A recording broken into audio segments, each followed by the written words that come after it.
میگویند روزی مولانا شمس تبریزی را به خانه‌اش دعوت کرد. شمس به خانه جلال الدین رومی رفت و پس از اینکه وسایل پذیرایی میزبانش را مشاهده کرد، از او پرسید آیا برای من شراب فراهم نموده‌ای؟ مولانا حیرت زده پرسید مگر تو شرابخوار هستی؟ شمس پاسخ داد بلی. مولانا گفت ولی من از این موضوع اطلاع نداشتم. شمس گفت حالا که فهمیدی برای من شراب مهیا کن. مولانا گفت در این موقع شب شراب از کجا گیر بیاورم؟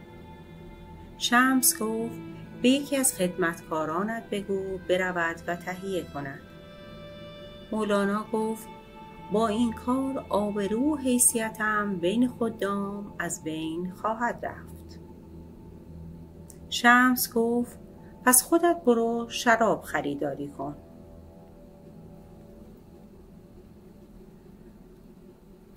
مولانا گفت در این شهر همه مرا می شناسند. چگونه به محله نصاری نشین بروم و شراب بخرم؟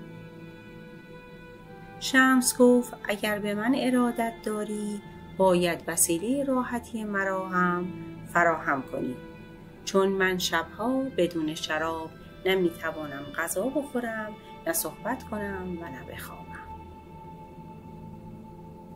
مولوی به دلیل ارادتی که به شمس دارد خرقه‌ای به دوش میاندازد، شیشه بزرگ زیر آن پنهان می کند و به سمت محله نصاری نشین راه می افتد.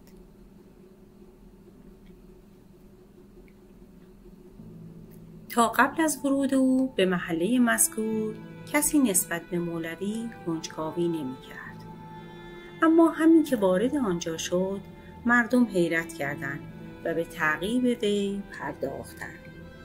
آنها دیدند که مولوی داخل میکده‌ای شد و شیشه شراب خریداری کرد و پس از پنهان نمودن آن از میکده خارج شد.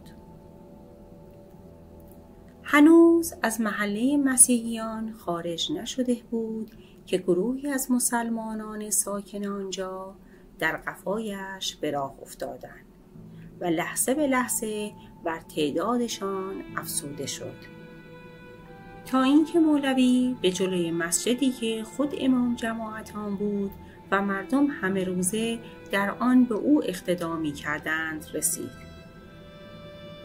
در این حال یکی از رقیبان مولوی که در جمعیت حضور داشت فریاد زد ای مردم، شیخ جلال الدین که هر روز هنگام نماز به او اقتدا می‌کنید به محله نصاری نشین رفته و شراب خریداری نموده است.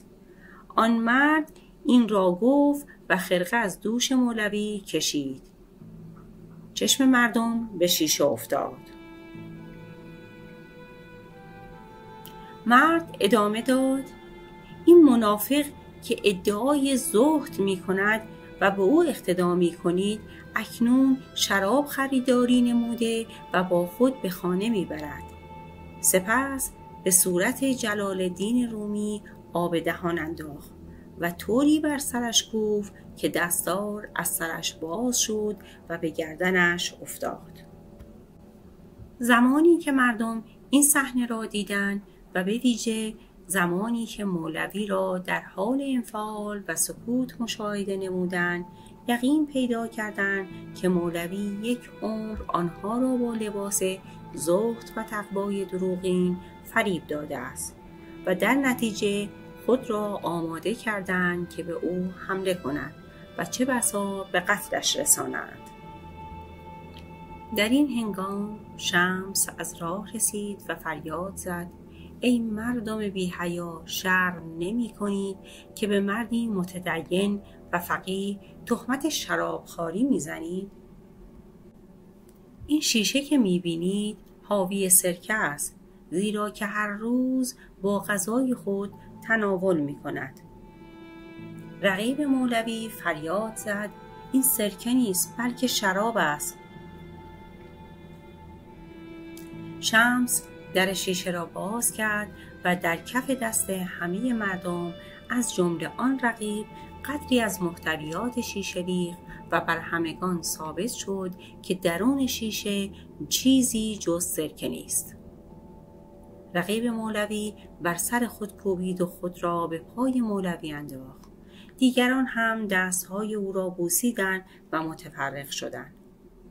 آنگاه مولوی از شمس پرسید: برای چه امشب مرا دچار این فاجعه نمودی و مرا مجبور کردی تا به آبرو و حیثیتم چوب حراج بزنم؟ شمس گفت: برای اینکه بدانی آنچه به آن مینازی جز یک سراب نیست. تو فکر میکردی که احترام یک مش عوام برای تو سرمایه‌ای است ابدی، در حالی که خود دیدی با تصور یک شیشه شراب همه آن از بین رفت و آب دهان به صورتت انداختند و بر فرقت کوبیدند و چه بسا تو را به قتل میرساندند.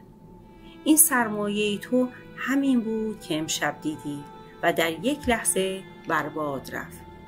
پس به چیزی متکی باش که با مرور زمان و تغییر اوضاع از بین نرود.